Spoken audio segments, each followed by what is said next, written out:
Mkusanyiko huu ni mkusanyiko wa dua, muomba Mola kwa unyenyekevu kabisa. Kwa hiyo nimeona nieleze awali yale makasidi ya dua, makusudio ya dua yetu na nia halisi ya dua hii. Nimeeleza mwanzo historia ya hizi dua tulizozianza. Na sisi mkoa wa Mwanza tuna zaidi ya mwaka mzima tunafanya dua maalum kwa ajili ya kuombea uchaguzi wa Tanzania.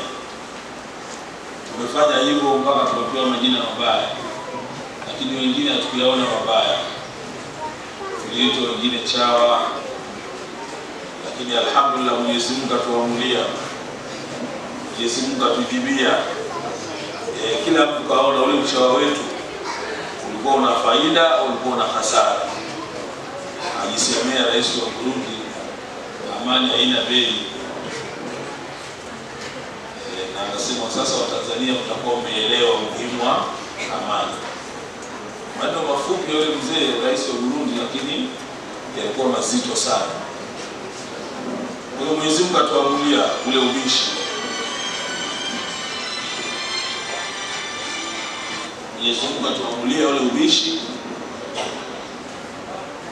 Kwa tunavutana sana kwa haki na amani, nini kiasi, nini kitangulie. Watu sasa kila mtu anajua umuhimu wa amani. Tunaingia darasani na wote tumefaulu kwa 100%. Hawa mna mtu ameelewa umuhimu wa amani? Kuna mtu ambaye hajaelewa? Sasa makusudio ya dua hii kusema kweli ni tahtimu, yani tunahitimisha ule mtiririko wa dua zetu. Mtakumbuka tumefanya dua nyingi, tulifanya Gandhol, tulifunga saumu, tulifanya kule Pasiasi, tulifunga saumu, marakizi zetu vituo vimefunga kwa muda wote. Mheshimiwa Mufti Dr. Sheikh Abubakar bin Zubair bin Ali hafidhahullah alielekeza saumu na dua mbalimbali, kunuti wakati wa matatizo yalipotokea. Sisi Mwanza tulikuwa tumeelekeza awali somo ile kulama upande wa al-habra fa Allah, kumswalia sana mtume, kusoma jina la Mungu ya Latifu. Tumefanya hayo na ikawa tukatangaziana tutaanza tarehe 23 marakizi zetu kufunga mpaka tarehe 5.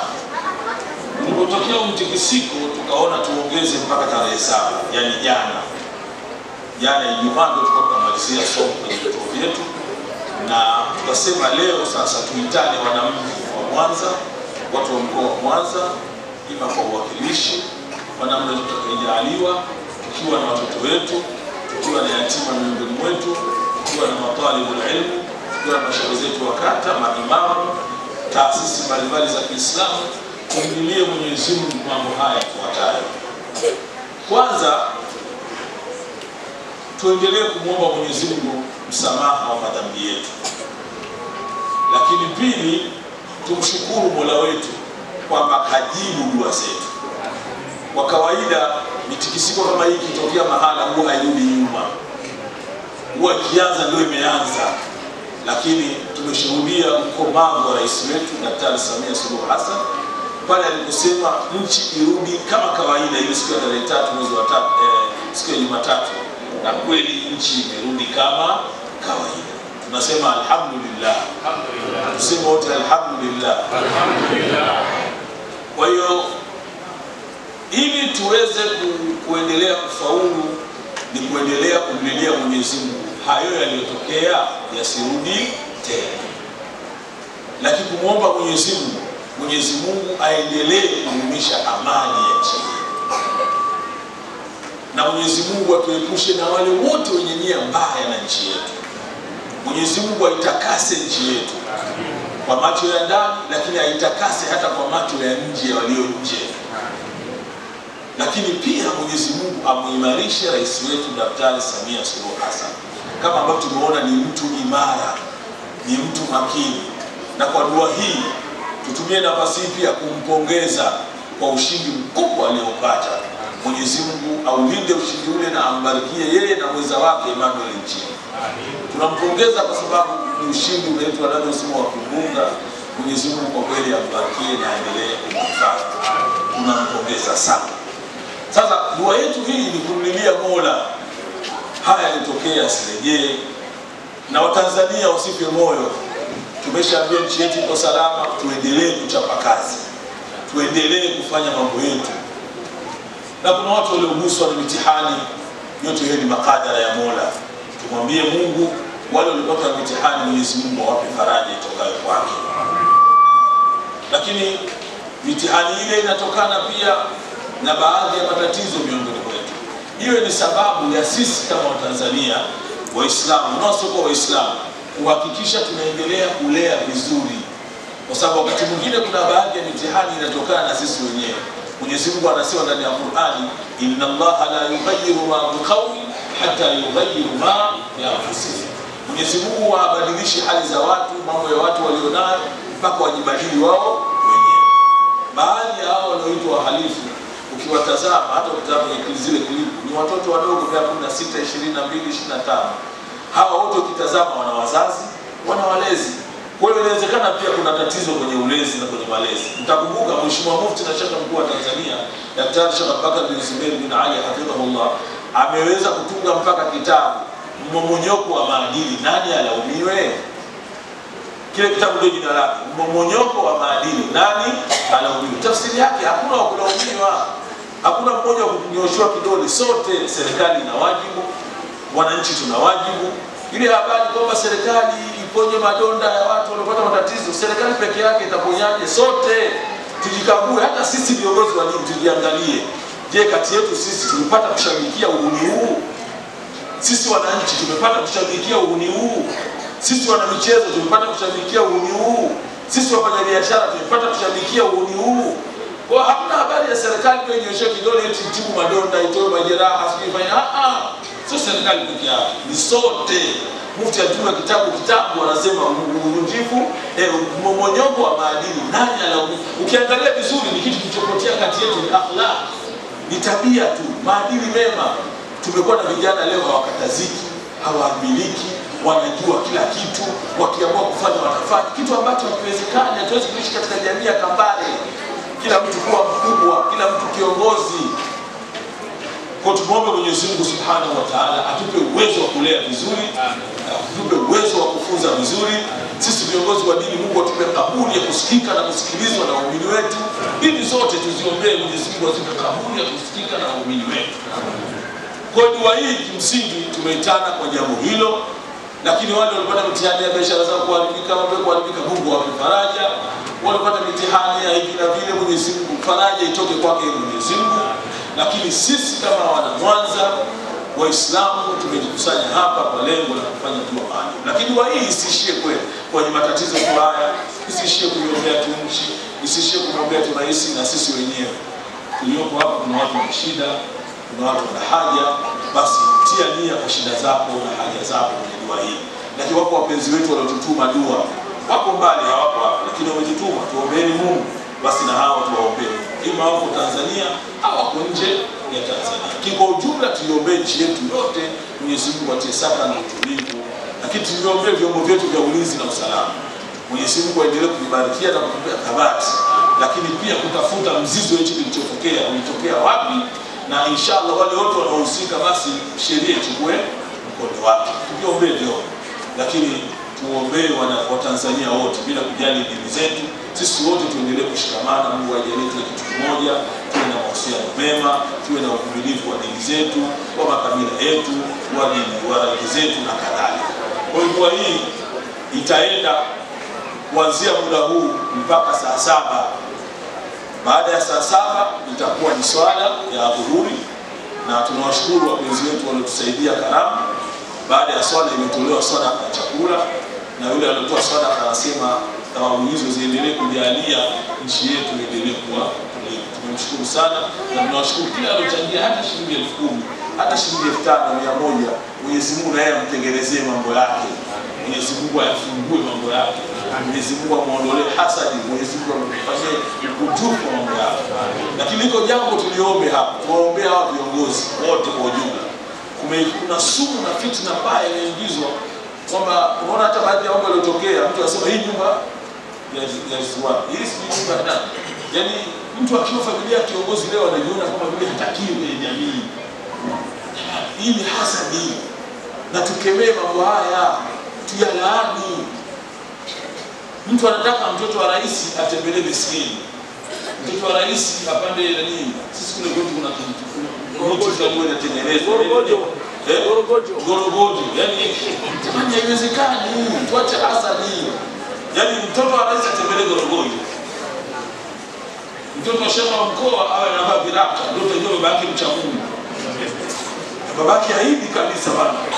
Mtoto wa mufti awe tu wanacheza maludo tu, anacheza mtu wa ovyo ovyo. Yaani kuna hasadi imeingia miongoni mwetu, kitu kibaya sana tukikiacha kutuangamiza. Na hichi tukiombee Mungu akiondoe.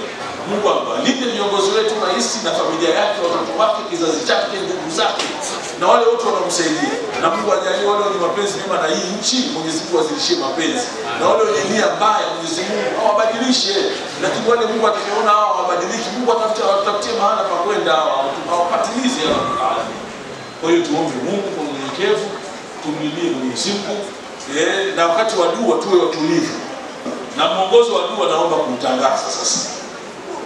Dua yetu tutaanza kusoma la ilaha illa Allah wahdahu la sharika lahu, lahul mulku wa lahul hamdu ila akhir. Tutasoma 100.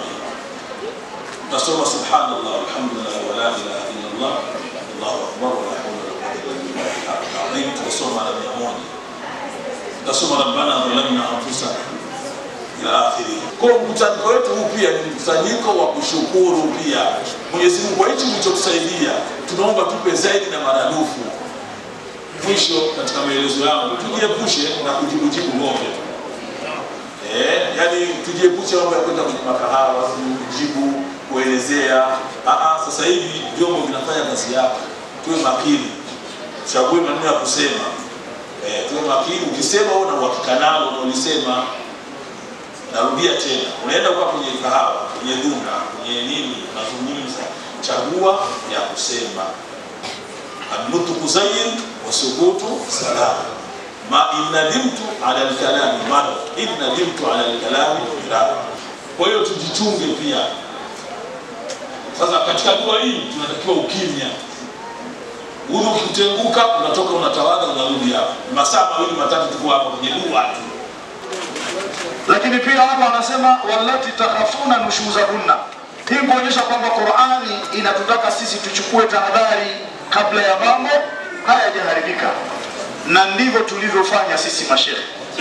Tulikuwa tukiwatanabahisha Waislamu na umma mzima kwamba maandamano haya hayatakuwa na kheri, yataingiza nchi katika machafuko, lakini watu hawakuelewa mpaka wameona kwa macho yao. Kwa hiyo tunatakiwa tuwe na ibra. Na ibra ni kulichukua jambo ambalo limemkuta mwenzako kisha ukalihamishia kwako. Ukapata mazingatio kwamba na mimi kama nitaenenda kwa mwenendo aliofanya mwenzangu, yatanifika yale aliyofika mwenzangu. Kwa hiyo kikubwa ni kuzidi kumuomba Allah Subhanahu wa Ta'ala, lakini ni kuendelea kuchukua tahadhari na kunasihiana. Na hasa vijana wetu tunaoishi nao majumbani tuwanasihi. Kijana anapokusikia wewe unaisema nchi yako vibaya, unamsema rais wako vibaya, anaadapti mazingira yale.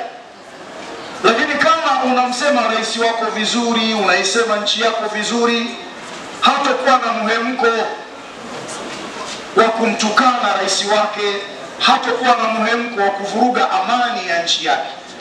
Lakini haya mnayoyaona watoto kutoka barabarani na kuleta fujo, kuchoma vituo vya mafuta, kuharibu ofisi za serikali, hii ni kwa sababu wamewasikia wazazi wao majumbani wakiisema nchi vibaya, wakimsema kiongozi vibaya. Kiongozi lazima awekwe kwenye nafasi yake. Leo asubuhi mimi nilikuwa natoa mfano, nikasema mimi nina vijana, wengine wanaishi Dar es Salaam na wengine wanaishi hapa Mwanza, lakini hakuna kijana hata mmoja aliyetoka. Kwa nini? Kwa sababu vijana wangu wananisikia mimi nikimsema rais vizuri, nikiisema nchi vizuri, na mazungumzo yangu ni kuchukua tahadhari. Hawakutoka. Na hata katibu mwenezi alipokuwa anasoma comment za wale wanaotukana kwamba mmeua watu, mmeua watoto, akamwambia wewe mbona hujauliwa? Wewe mbona upo sasa hivi una comment? Kwa sababu hukutoka. Hii inaonyesha nini? Kuna baadhi ya watu wanawachochea vijana wetu watoke, lakini wao wako wamejificha majumbani. Kama jambo hili ni zuri, kwa nini wao wasiwe mbele? Kwa hiyo ni muhimu sana katika kipindi hiki kumwomba Mwenyezi Mungu Subhanahu wa Ta'ala na kuchukua tahadhari zote na kukaa na vijana wetu na kuwa nasi. Lakini kikubwa zaidi ni kuiombea nchi yetu amani. Mwenyezi Mungu Subhanahu wa Ta'ala azidi kurudisha amani. Kwa hiyo tumuombe Allah Subhanahu wa Ta'ala kwa dua kubwa tuliyofanya hapa, majibu yake yawe ni ya haraka. Wallahu waliyu tawfiki. Wassalamu alaykum wa rahmatullahi wa barakatuh. Rabbi ij'al hadha albalada amina wajnibni wa baniya an na'budu al-asnam. Sadaqallah. Amma baada ya kumshukuru Allah Subhanahu wa Ta'ala na kumtakia rehma na amani kiongozi wa umma Nabii Muhammad sallallahu alayhi wasallam, ndugu zangu Waislamu, viongozi wangu, nimepata fursa ya kusema japo dakika mbili juu ya mkusanyiko wetu huu, mkusanyiko wa kheri, mkusanyiko wa amani. Allah Subhanahu wa Ta'ala anatukumbusha kupitia Mtume Muhammadin juu ya mkusanyiko kama huu na manufaa yake. Twende moja kwa moja katika sura nambari 15, suratu Ibrahim. Mwenyezi Mungu anatukumbusha nini kupitia Mtume Muhammadin? Allah anasema wa idh qala Ibrahimu, kumbuka ewe Muhammad pale aliposema Nabiullah Ibrahim, Rabbi ij'al hadha albalada amina, Allah nakuomba ujalie mji huu, imana mji wa Maka, kuwa ni mji wenye amani.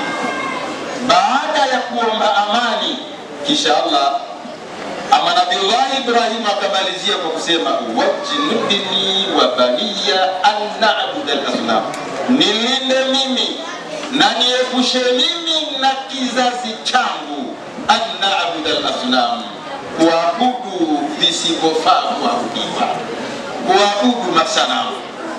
Nini tunajifunza katika aya hii? Kwa ufupi kabisa, tunajifunza kutokana na maneno adhimu ya aliyozungumza Nabiullah Ibrahim, ambayo baadaye amekuja kukumbushwa Mtume Muhammad sallallahu alayhi wasallam, yamaanisha kwamba hakuna jambo lolote litakalofanyika bila amani.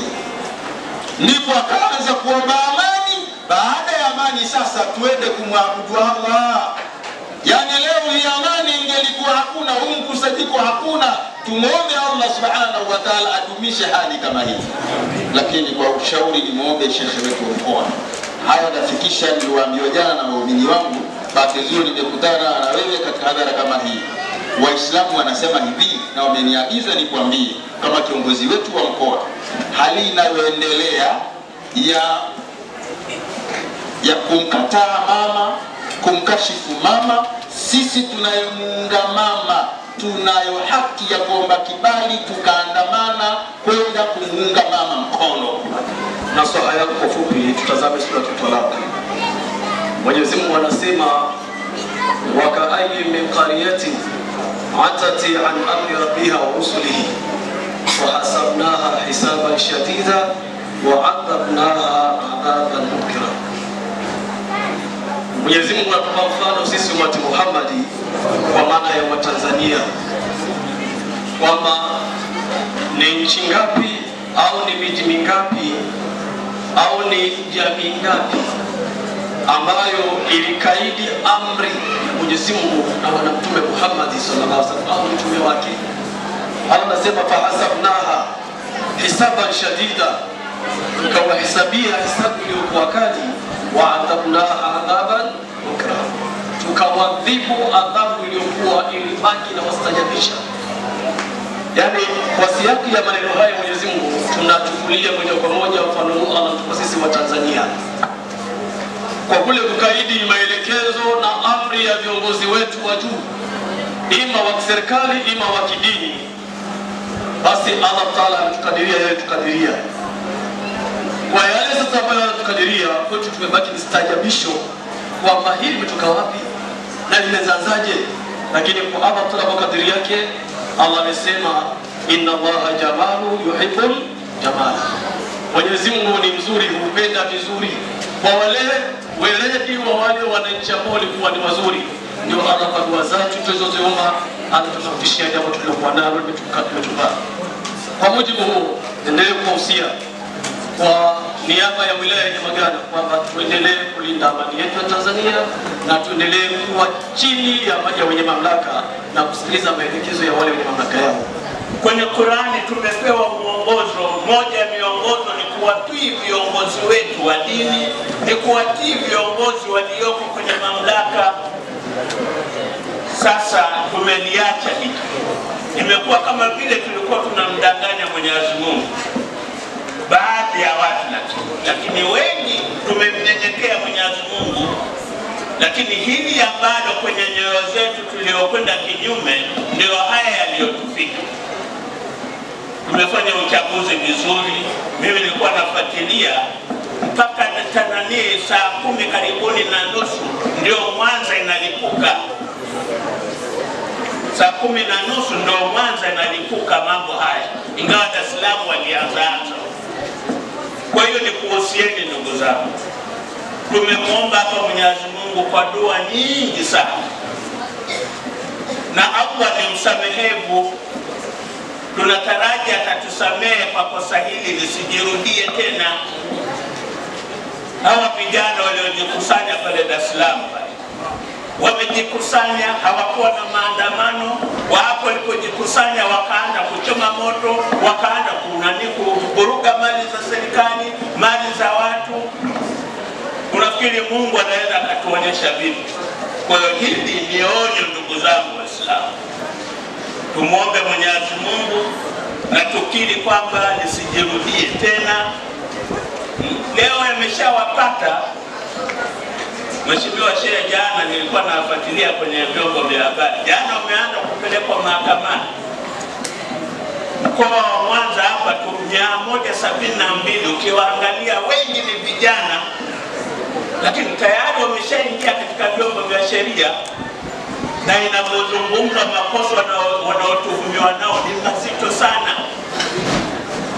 Kama yatathibiti wakapewa adhabu, basi adhabu zake ni nzito sana.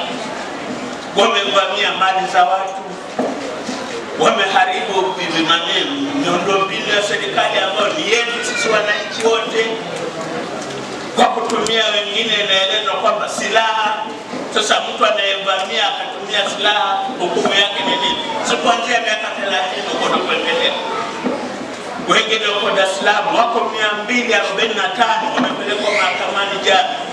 Wengine wana kesi za uhaini, kuna mafungu karibuni 3.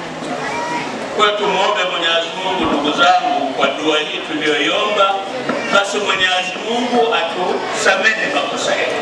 Lakini sisi Waislamu tukifuata kitabu cha Mwenyezi Mungu na mtume wake, huo ndio mwongozo tuliopewa na Mwenyezi Mungu kupitia kwa mtume wetu Muhammad sallallahu alaihi wasallam. Kwa hiyo yaliyoko kwenye Qur'ani ndio ya kuyafuata. Tusiingize mambo mengine ya kulishiwa tu na kupewa maneno ambayo yapo nje na utaratibu aliotueleza Mwenyezi Mungu. Viongozi wamesema sana kuhusu kulinda amani, lakini kuna wengine walijifanya viziwi wakawaasi viongozi. Ninyi wote ni mashahidi wa yale yaliyowapata, na wako ambao wamehusika walikuwa hawako katika hayo, lakini ndio utaratibu wa dunia ulivyo. Ukiacha kumzuia mtu anayefanya maovu, akipata madhara na wewe atakugusa. Mathalan, mtu atakuwa na mwaga sumu ndani ya ziwa Victoria ili apate samaki wale kwa wingi. Wewe unamuona kabisa anamwaga, alafu kumzuia. Samaki wale hawana rangi, wakija sokoni na wewe utanunua, na wewe utadhurika kumla yule samaki. Sasa na sisi Waislamu nikuombeni, kila mmoja atahadhari na kumchukia kiongozi na kumwasi kiongozi yeyote awaye. Mtume Muhammad sallallahu alaihi wa alihi wasallam alifikia pahala akasema kwa umuhimu wa kumtii kiongozi, akiwa anafafanua ile aya atiu Allah wa atiu Rasul wa ulil amri minkum. Akifafanua aya hiyo alifikia pahala akasema kiongozi hata kupiga kofi wewe sikiliza na utii, hata kichukua chako wewe sikiliza na utii. As-samu wa ta'a wajibu ala ma ahabba au kariha. Kumtii kiongozi na kumsikiliza ni lazima kwa uyapendayo na usioyapenda. Walimuuliza masahaba, ya Rasulullah, zama zijazo kuna viongozi watakuwa waovu. Baada ya Mtume kuyasema hayo, wakauliza kiongozi anaweza akawa muovu? Mtume akamwambia ndio. Sasa akipatikana kiongozi muovu tufanyeje? Tumtoe kwenye madaraka? Mtume akasema msithubutu. Je, tumpige acha uovu wake ule? Mtume akamwambia msithubutu. Je, tujitenge naye tumwache baki kivyake na sisi tuanzishe ya kwetu? Mtume sallallahu alaihi wasallam akamwambia msithubutu. Akasema yeyote atakayethubutu kujitenga asiwe pamoja na kiongozi, basi akifa anakufa kifo cha kijahili, mata maita kijahiliya, anakufa kifo cha kijahili. Huyu ni kiongozi muovu. Je, akiwa sio muovu je?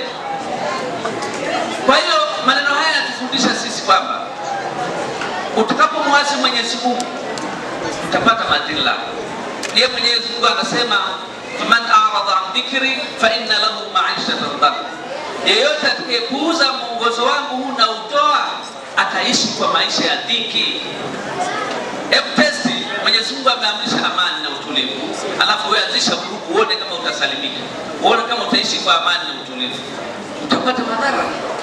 Kwa hiyo na sisi tunahusieni ndugu zangu Waislamu na Watanzania wote kwa ujumla, kila mmoja awe balozi wa kumchunga mwenzie. Akitaka kwenda kufanya fujo amzuie.